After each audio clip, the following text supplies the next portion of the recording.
Hey, welcome back to the Big Ranch Show. Thank you for joining me. And thank you for joining me for In the News this week. Today is Thursday, August 26th. And some stuff went down today in Afghanistan, and I guess it'll be the main story we have here on In the News. Now, it all kind of started yesterday, the day before. There started rumors of a possible terrorist attack coming, became completely confirmed, credible threats. And ISIS in Afghanistan came rearing their ugly head back again and blew up a gate at the Afghan airport there in Kabul. Last I saw, 15 U.S. military personnel dead, at least 60 others killed, and 140 total wounded, according to an Afghan health official. This was something that we knew was coming, but we couldn't. There was really nothing we could do to stop it because you don't know where they're going to go. All they could do is be on alert, and unfortunately, we lost 15 servicemen and all sorts of civilians, including children, were killed in the blast. There's roughly about 1,000 or so U.S. personnel still left in Kabul, in Afghanistan as a whole, and they're trying to get them out by Tuesday, I think it is, when the deadline shows up. Now the thing is, we're leaving following our side of an agreement that the Trump administration set forward back in September of 2020. But the thing is, the Taliban, from what I've seen of that particular deal, the Taliban has not held their end of the bargain. Part of us leaving had to do with the Taliban helping us root out Al-Qaeda and other terrorist groups in their area. But of course, the reason you don't negotiate with terrorists like the Taliban is that they will lie to you every step of the way. And they didn't follow through on their end. Obviously, ISIS is active in Afghanistan. And unfortunately, with us leaving and the Taliban not doing what they're supposed to, we are probably going to see the ISIS folks try to re-establish their caliphate. And they'll probably try to do it in Afghanistan with the Taliban's help. That's just me speculating, but why would they be there working with, why would the Taliban have not tried to prevent this from happening if they weren't on the side of ISIS? At the end of the day, it's the Taliban.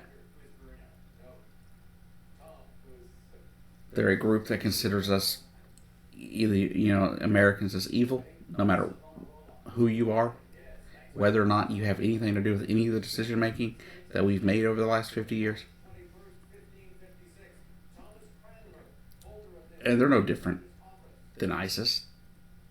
The only difference is ISIS is better at getting their message out than the Taliban ever was.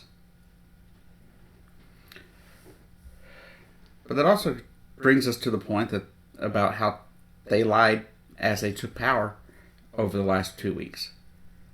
They said women would be able to continue working. They would allow women to have rights within the laws of Islam. They said girls would be allowed to continue going to school. But they didn't. They're already telling women to stay home from work and don't go to work. Don't go out in public without a male escort. Already trying to shutter kids' schools, girls' schools. And this isn't good. Now the thing is, could we stay there forever? No, we had to go. But this is the stuff going on in Afghanistan right now. And if you're looking at Twitter or Facebook, you're probably seeing a bunch of impeach Biden hashtag impeach Biden for what took place today. But I got a question. 20 years ago, on 9/11, there was a major terrorist attack that killed 3,000 Americans, not 15. Did we call for the impeachment of George W. Bush? No. We came together to find who did it. We came together to get rid of that element that did it. And we did a pretty good job. We did what we finally did what we needed to in 2011. That should have been the end of us being in Afghanistan. The thing is, the nation of Afghanistan cannot be controlled by Western forces, Russian forces. The Soviets couldn't get it done. We didn't get it done. We couldn't get it done again. Will this come to bite us in the butt? Probably. Because every time people leave Afghanistan after training military folks, it doesn't go well. I mean, come on. We ended up there in the 80s and trained the Mujahideen. And what did they do? They became Al-Qaeda.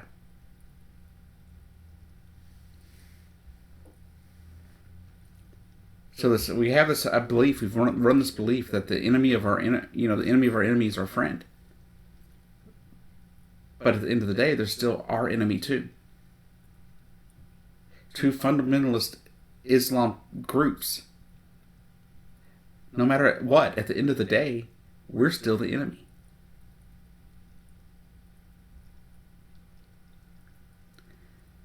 Because we allowed Israel to exist. And we support Israel lockstep.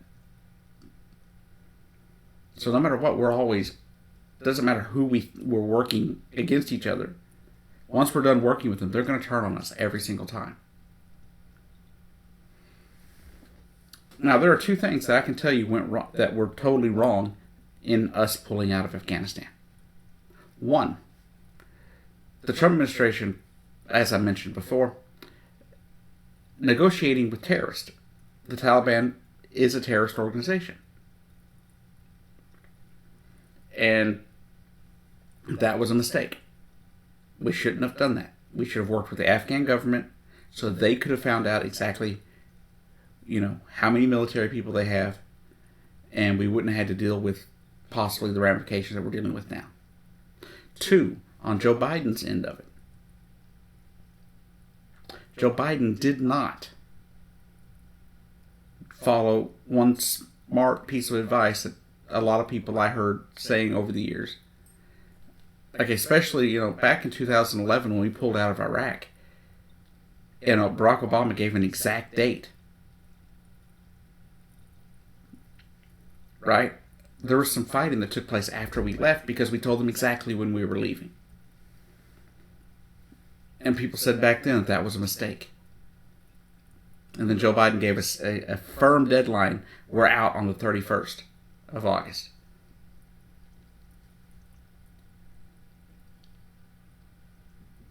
The thing is, we shouldn't have set a firm date on pullout. At least not publicly. I think there should have been a firm date behind the scenes. A date where the president and the military had decided we will be out by this day. But we should have never told them when, because then the Taliban wouldn't have known when to start their crap.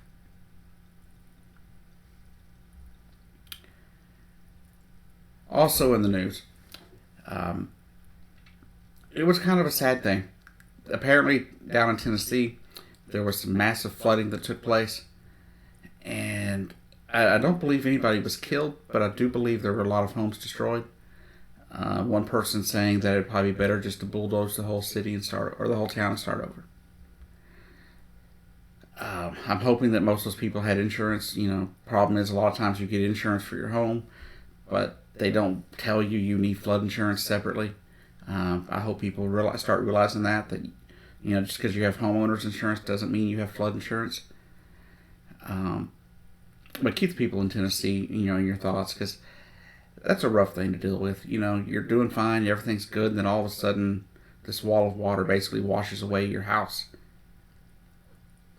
I've had friends who that's happened to in other parts of Texas when I was still living down there, and it was very hard for them to deal with because they didn't have anywhere to go. And that's going to be the same situation down there in Tennessee, and I'm sure FEMA's down there helping people and stuff like that. But if you see anything where you can donate to the Red Cross or anything to help the people in Tennessee, you should, if you can. Also in the news, our vaccination rates are going up on COVID, which is good to hear. A lot of people are realizing that vaccination rates are important, that getting vaccinated is necessary. I think a lot of people are getting concerned with the Delta variant because they're seeing their friends and their family die of the Delta variant because they didn't bother to get vaccinated. And they're also getting concerned about their children because kids are just getting sick. You know, and kids are dying of COVID now. They're up over 400 to 500 deaths now of children. But the good news is that more people are getting vaccinated, and that means fewer people are going to have to go to the hospital for this disease or this virus, which is good. Also, more good news on the COVID front. Pfizer had their vaccine completely, fully approved by the FDA this week, and I think that is awesome news because I think that'll convince more people to get vaccinated, and that's what we need, right? More people getting vaccinated every day. And I think with Pfizer getting approval, some of those people that were on the fence will be more likely to take it. Now, are you going to be able to help those pure anti-vaxxers, the Jenny McCarthy crowd? No. You're probably never going to convince them of anything. And we're just going to have to watch them get sick. And that's going to be sad. Because these people, no one needs to die from this. We have a vaccine that can prevent death in most cases. In over 99% of cases.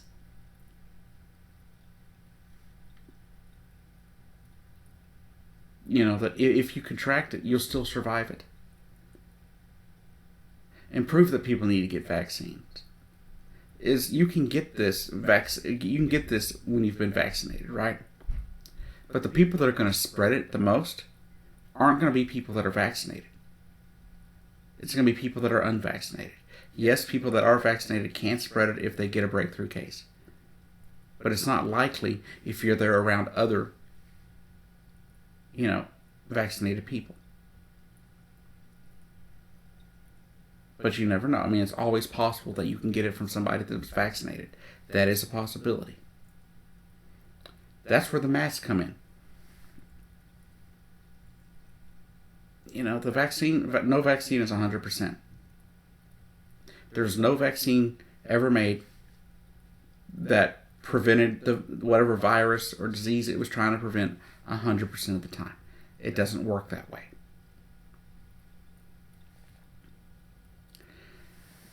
In other news, people have been taking a horse dewormer, ivermectin or something. The FDA is saying, please don't take this medication because it is not meant to cure viruses. It is anti-parasitic.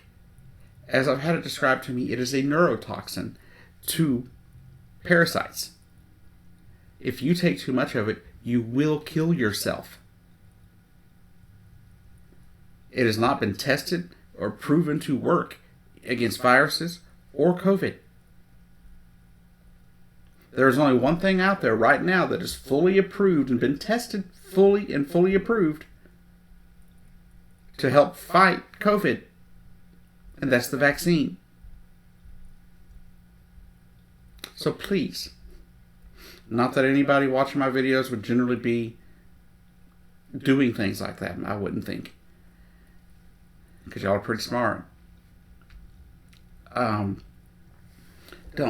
Just don't.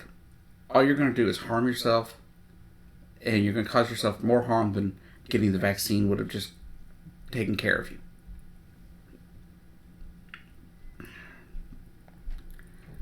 Now, I have one last thing, and this is a little bit more of a rant than you usually get on my In the News segment. But I made a video the other day discussing how a person came to my channel and started making threats of physical harm against me, and how they continue to make videos threatening me. Well, I'm here to tell you that YouTube did absolutely nothing. The channel is still there. If I hadn't blocked him, he'd still be harassing me. And the thing is, if I were to go off making threats to other YouTubers, I would lose my entire channel. Steven Crowder, a conservative that I don't generally like, had his channel shut down because he supported Donald Trump. So if he can be shut down, why can't a guy who's actually out here threatening physical violence against me be taken down?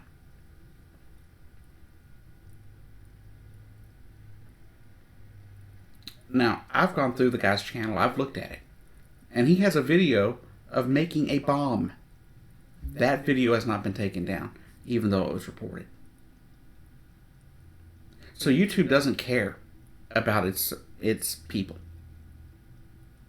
The good thing is I live in a place that made him unable to find my location. So that was good.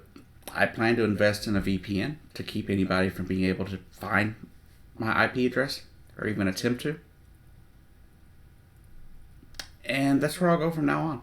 And if I have another case like this, I will just go to my local PD first off, and I will skip YouTube altogether, because clearly they don't care about the safety of their people.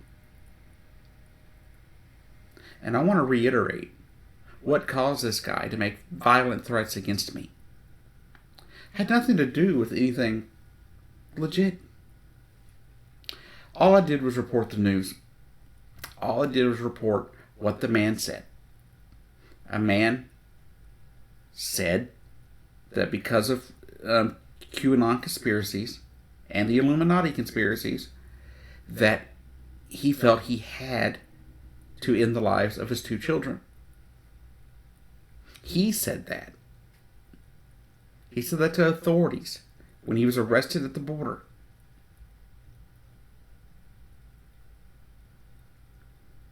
He's the one that said he used a fishing spear to end the lives of his children, because his wife had serpent DNA, whatever the hell that means. That's not physically possible, but you know. But that's what led to it, right? I made a video about the news. And I hate to tell it to people, but you won't silence me by threatening me. In fact, all you do is turn my anger to your little QAnon BS and your conspiracy theories. And I'll make it my goal to get rid of you on YouTube. Anytime I see somebody, some QAnon supporter coming in here and threatening me, you'll be reported. And then you'll be reported to my local authorities. And then they can deal with you, because then they can track your ISP. Because I won't do it. It's not my job.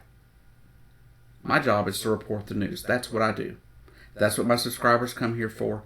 All 1,362 of them. They come here for that.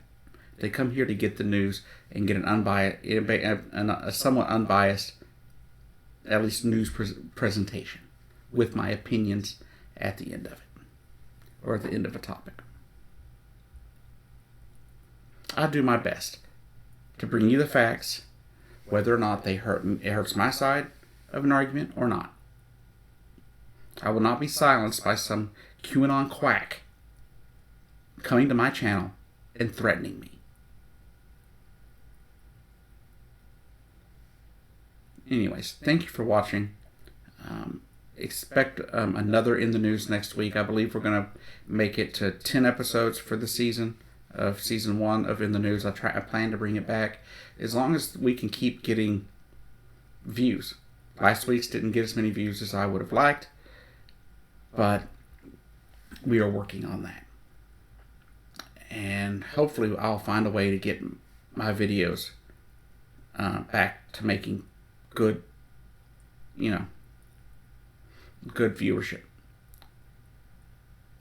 But anyways, y'all have a great day. I'll see you down the road.